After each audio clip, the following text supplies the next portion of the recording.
টাইগারদের টপ অর্ডারের দৃষ্টিকটু ব্যাটিংয়ে হতাশ পাক কিংবদন্তি ওয়াসিম আকরাম। পারফরমেন্সের বেহাল দশা নিয়ে প্রশংসায় ভাসালেন বোলারদের। Especially against the attack of Pakistan, one of the best bowling attacks. Asia cup থেকে বিদায়ের পর খোঁড়া যুক্তি কোচ ফিল সিমন্সের বললেন অধিনায়ক লিটনের অনুপস্থিতি ও ভুল শর্ট সিলেকশন ছিটকে দিয়েছে ম্যাচ থেকে, করার সমালোচনা সাবেকদের। বিসিবি নির্বাচনের কাউন্সিলরশিপ নিয়ে অভিযোগের পাহাড়। তামিম ইকবালের শুনানিতে অংশ নিতে প্রায় 4 মাস পর বোর্ডে ফারুক আহমেদ, আপত্তির বিষয়ে সিদ্ধান্ত আজ। বৈরী আবহাওয়া স্থগিতের পর আজ আবারও সিলেটে শুরু এনসিএল টি20। খুলনার দেয়া 172 রানের টার্গেটে ব্যাট করছে রাজশাহী। কিছুক্ষণ পর একই ভেন্যুতে লড়বে ঢাকা ও রংপুর। একটা দেশের টপ অর্ডার ব্যাটসম্যানরা এমন দৃষ্টিকটু ব্যাটিং করতে পারে, বিশ্বাস হচ্ছে না ওয়াসিম আকরামের। লিটন দাস থাকলে বাংলাদেশ আরেকটু লড়াই করতে পারত বলে মত তার।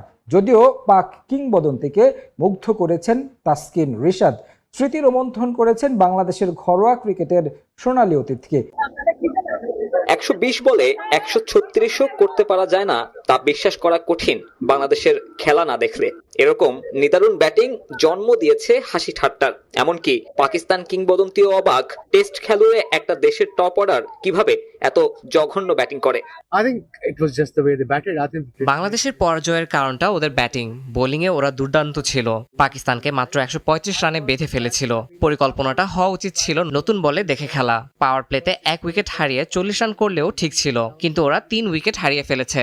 পাকিস্তানের মতো সেরা পেস অ্যাটাকের বিপক্ষে সিলি শট খেলে আউট হয়েছে ব্যাটাররা, আর ক্যাপ্টেন লিটনের না থাকা ভুগিয়েছে দলকে। they played some silly shots. ম্যাচে সান্ত্বনা কেবল বোলিংটা। তাসকিন আহমেদের লাইন লেন্থে মুগ্ধতা ঝরেছে সুলতান অফ সুইং এর কণ্ঠে। প্রশংসা করেছেন Rishad হোসেনেরও। Tashkent has been impressing me for last গত 2-3 বছরে তাসকিন খুব ইমপ্রেস করেছে।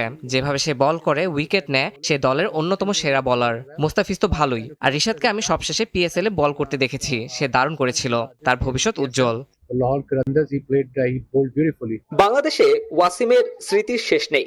আবাহনীর হয়ে মাঠ মাতাতেন, সেসব এখন কেবলই অতীত। টাইগার ক্রিকেটের খোঁজ তেমন না রাখলেও ফার্স্ট ক্লাস ক্রিকেটের দুর্দশা অজানা নয় সাবেক এই পেসারের। What do you think? What can end Bangladesh profit rot? Look, I don't follow Bangladesh first class cricket. বাংলাদেশকে তাদের প্রথম শ্রেণীর ক্রিকেটে নজর দিতে হবে। লাল বলের ক্রিকেট থেকে আসল ব্যাটার পাওয়া যাবে। আমি এটা বছরের পর বছর ধরে বলে আসছি। ঠিক যখন থেকে বাংলাদেশের ক্রিকেট ফলো করছি, তখন থেকেই বলছি প্রথম শ্রেণীর ক্রিকেট ঠিক করলেই সব ঠিক হয়ে যাবে। Since I came there in 94 and played for Rabani. টাইগারদের ট্রফি খরা কবে কাটবে সে প্রশ্নের উত্তর দিতে পারেননি ওয়াসিম আকরাম। ফুল শর্ট সিলেকশনই বাংলাদেশকে ছিটকে দিয়েছে ম্যাচ থেকে। পাকিস্তানের বিপক্ষে হারের পর স্বীকার করলেন হেড কোচ ফিল সিমন্স। তার মতে পরিস্থিতি অনুযায়ী ব্যাটিং করতে ব্যর্থ হয়েছেন টাইগাররা। একাদশ সাজানো নিয়েও দিয়েছেন খোঁড়া যুক্তি। লিটনের না থাকা আর ক্যাচ মিসের কারণেই বেশি ভুগেছে বাংলাদেশ বলেও মনে করেন সিমন্স।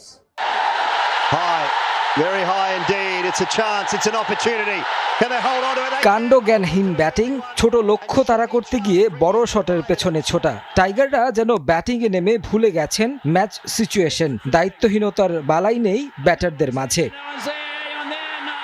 এই মাঠেই শ্রীলঙ্কার বিপক্ষে প্রায় 170 রান তাড়া করে ম্যাচ জিতেছেন লিটন দাসরা। অথচ 136 রানটা পাহাড় হয়ে দাঁড়ালো বাংলাদেশের সামনে। যেখানে ওভার প্রতি 7 রান করে নিলেই যথেষ্ট ছিল, সেখানে প্রথম ওভার থেকেই বড় শটের পেছনে ছুটেছে বাংলাদেশ। যেন 15 ওভারেই জিততে হবে ম্যাচ। ব্যাটিংয়ে ভুল অ্যাপ্রোচ ছিল ব্যাটারদের, যা স্বীকার করলেন হেড কোচ।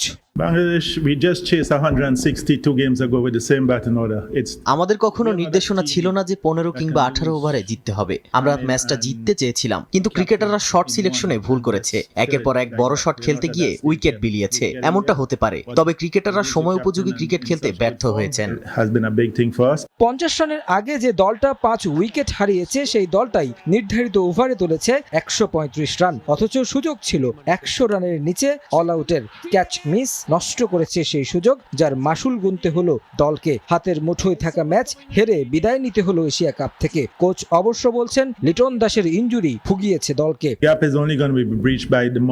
ক্যাচ মিস হতেই পারে, তবে এর জন্য কোনো অজুহাত দেওয়া উচিত নয়। শাহিন এবং নওয়াজের ক্যাচ মিস না হলে রানটা এত বেশি হতো না। এখানে আমরা বেশ ভুগেছি। লিটন দাস না থাকায় আমাদের বড় ক্ষতি হয়েছে। ব্যাটিং অর্ডারে আমাদের তেমন বেশি ব্যাটার নেই। শেখ মেহেদীকে আগে নামানো হয়েছে কারণ তখন পাওয়ার প্লে ছিল। পেসারদের মধ্যে সে ভালো খেলে। বলে। to score. হারের পর হার দিয়ে শেষ হয় বাংলাদেশের বড় আসরগুলো। শিক্ষা সফর থেকে এবার কি পেল বাংলাদেশ? কোচ প্রশংসায় ভাসালেন সাইফ হাসানকে। Would be the biggest positive from this. এই টুর্নামেন্টে আমাদের বড় প্রাপ্তি সাইফ হাসান, কারণ সে যেভাবে ব্যাটিং করেছে তাতে আমি মুগ্ধ হয়েছি। তাছাড়া বোলারদের কথা বলতে হবে, তারা পুরো টুর্নামেন্টে ভালো বোলিং করেছেন। That is a huge positive, Saif. এসব ভুল থেকে শিক্ষা নিয়ে সামনে ভালো করবে বাংলাদেশ বলে প্রত্যাশা প্রধান কোচের। 2025-এ সব দলের ট্রফি খরা কাটলেও ব্যতিক্রম বাংলাদেশ। জেতা ম্যাচ হেরে এশিয়া কাপের শিরোপা স্বপ্নে নিজেরাই ইতি টানলেন লাল সবুজের প্রতিনিধিরা। এমন পারফরমেন্সের কঠোর সমালোচনা করেছেন সাবেকরা।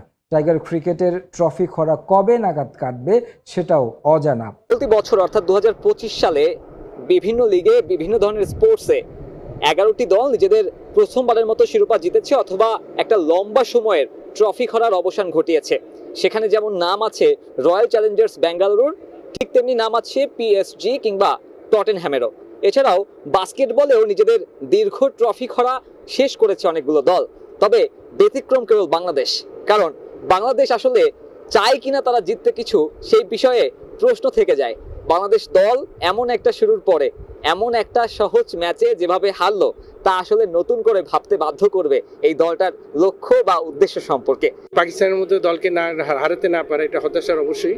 তারপরে ব্যাটসম্যানদের রেসপন্সিবিলিটি নেওয়া উচিত ছিল। মাঝখানটায় আমরা ম্যাচটা হেরে গেছি, মিডল অর্ডারে ভালো ব্যাটিং করতে পারে। কন্ডিশনে পরপর 2 দিন খেলাটা অনেক টাফ।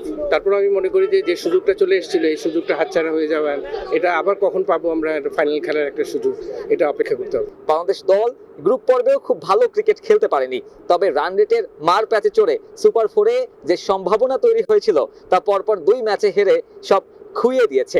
এখন এই দুবাইতে অবস্থান করে আফগানিস্তান সিরিজের অপেক্ষা করবে বাংলাদেশ। অনেকগুলি ক্যাচ যে ড্রপ হয়েছে ওই জায়গা থেকে আমরা পিছিয়ে গেছি। তারপরে এখানে শেষ করাটা, সামনে তো আরো খেলা আছে, সামনে আফগানিস্তান সিরিজ আছে, এখানে আমরা নিবেশ করতে হবে। প্রবাসী সমর্থকরা গোটা টুর্নামেন্ট জুড়ে যেভাবে সমর্থন দিয়েছে তাতে এই দলটা ফাইনালে না ওঠা রীতিমতো অপরাধ।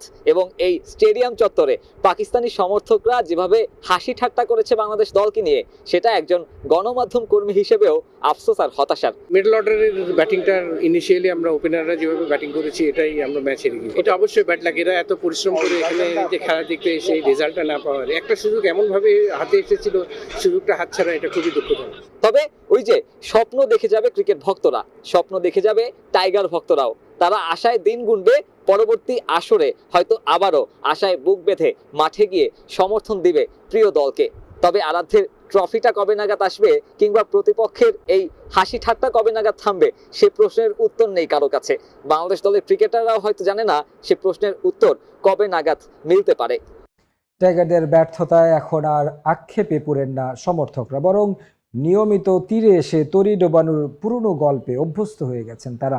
আরও একটা আন্তর্জাতিক টুর্নামেন্ট শেষে সমর্থকদের প্রশ্ন, কবে দায়িত্ব নিয়ে খেলতে শিখবেন ব্যাটাররা? কবে শেষ হবে বাংলাদেশ ক্রিকেট দলের শিক্ষা